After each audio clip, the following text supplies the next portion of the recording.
tawon kasiri gija men bawa yadi fi so perde kirundiri chidube yumme baba pinam bitan karmuniri futo kodo. Au temps colonial, le Sénégal était structuré en régions, en cercles et en cantons. Kanel était un chef-lieu de canton. Il avait un chef qui n'était pas n'importe qui. D'abord, c'est quelqu'un qui était élu conseiller colonial en 1929. Donc, c'est quelqu'un même qui a eu à travailler avec les Jules Ferry. Sans oublier qui parle de Jules Ferry parle de l'éducation en France. Et toute réforme d'éducation en France fait des tâches d'huile en Afrique. Donc en 1909, l'école de Kanel est créée. Et cette école, à l'époque, les gens n'adhéraient pas massivement. Puisque l'école, ce n'est pas différent, comme disait Cheikh Hamidou Kane. L'école sert à lier des bois, ce que disait la Grande Royale. Et nous aussi, on disait, comme l'école d'abord en Afrique et au Sénégal, on le voyait chaque chez les chrétiens. Donc tout individu qui prend la main de son enfant pour l'amener à l'école, l'enfant, le monde au-delà, prendra la main de son père pour l'amener à l'enfer. Et c'est pourquoi les gens ont été réfractaires. Donc, Cheikh Abdou Salam Kane, stratège, intelligent, il a imposé aux chefs de village d'amener leurs enfants ici. Je peux en citer d'illustres qui sont devenus de grands monsieur. Bayla Sow, il est dans le village du nom de Auré, à quelques kilomètres. Il a été même directeur de douane. Il a occupé de grands postes ici au Sénégal. Et puis, il fait partie même des membres fondateurs du RDA. Donc, vous voyez, c'est une étoile qui doit scintiller. Abdoul Aziz Wan, qui est premier Sénégalais de faire l'école centrale de Paris. Il est connu, illustre aussi. Dès qu'on dit Bouna Kane, son propre fils, le premier bachelier du Sénégal, quand il a réussi à Saint-Louis, les gars disaient, Dom tout leur vie, moi en baccalauréat. Est-ce que vous voyez? Et les choses continuent. Donc, quand il a créé l'école en 1909, le premier maître, c'est un ancien Saint-Louisin, du nom de, comment dirais-je encore, Mokhtar Diallo.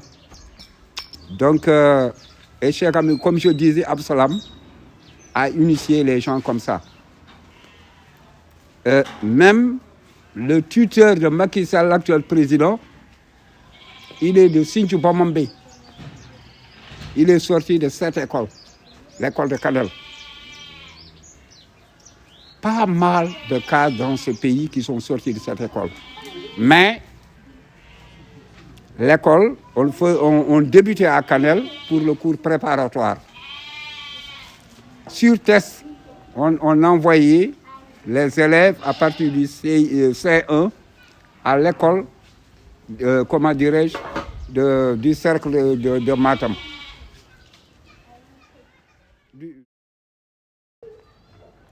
Je sais, moi, avant même que j'en aille à l'école, je sais, Mokhtar Diallo a été directeur.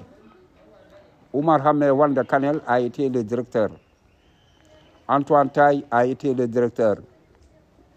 Almami Siré Babali, Moucheli a été directeur.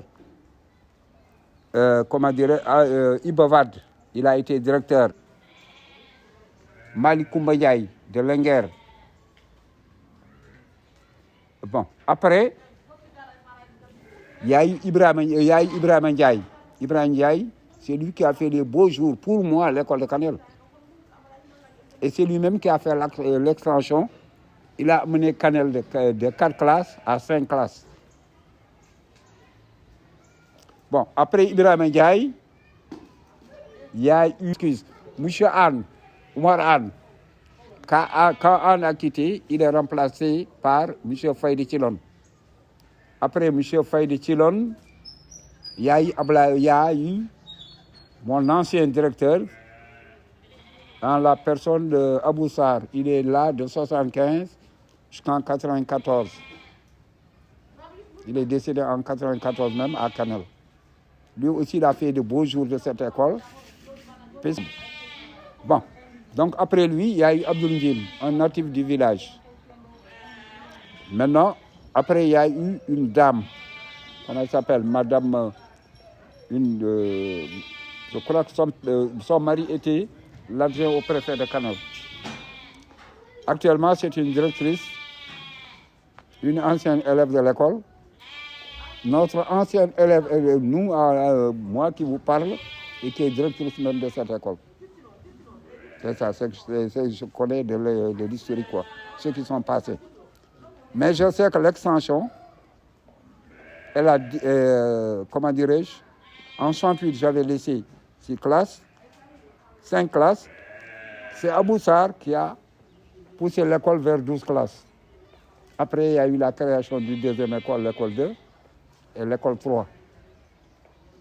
Il y a eu un collège et un lycée. Aujourd'hui, les gens, vraiment, vont à l'école.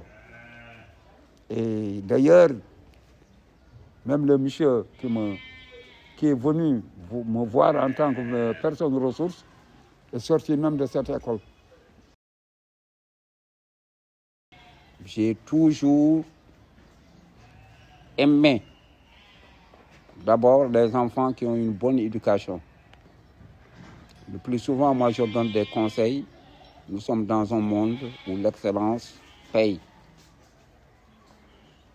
Parce qu'aujourd'hui, les enfants ont forte chance de réussir comme d'échouer. Choisir une bonne fréquentation, aimer ce que tu fais. Moi, en personne, je suis à la retraite, mais quand je vois un enfant, je ne fais que de lire. Je vois les traits psychologiques, la mentalité de l'enfant, et je conseille. Et encore, je dis que je donne beaucoup d'adages. Je me rappelle, un jour, j'ai lu en pédagogie le fils d'un évêque qui est venu voir son père. Son père, il a dit, papa, j'ai eu mon doctorat. Son père lui dit, il croyait que son père allait lui donner une mention ou bien lui donner des éloges. Son père a pris une petite pause. Tes cours sont finis, tes études commencent. Donc la personnalité de l'individu, c'est sa culture. La culture, c'est à partir des fouilles et des recherches, des investigations. Est-ce que vous voyez? L'école forge la personne. En gros, vraiment, l'école, je ne peux pas énumérer les bienfaits de l'école. Et comme disait Victor Hugo, chaque enfant qu'on enseigne est un homme qu'on gagne. Tout homme ouvrant un livre, il trouve une aile et peut planer là-haut. C'est à partir de l'éducation qu'on peut s'épanouir.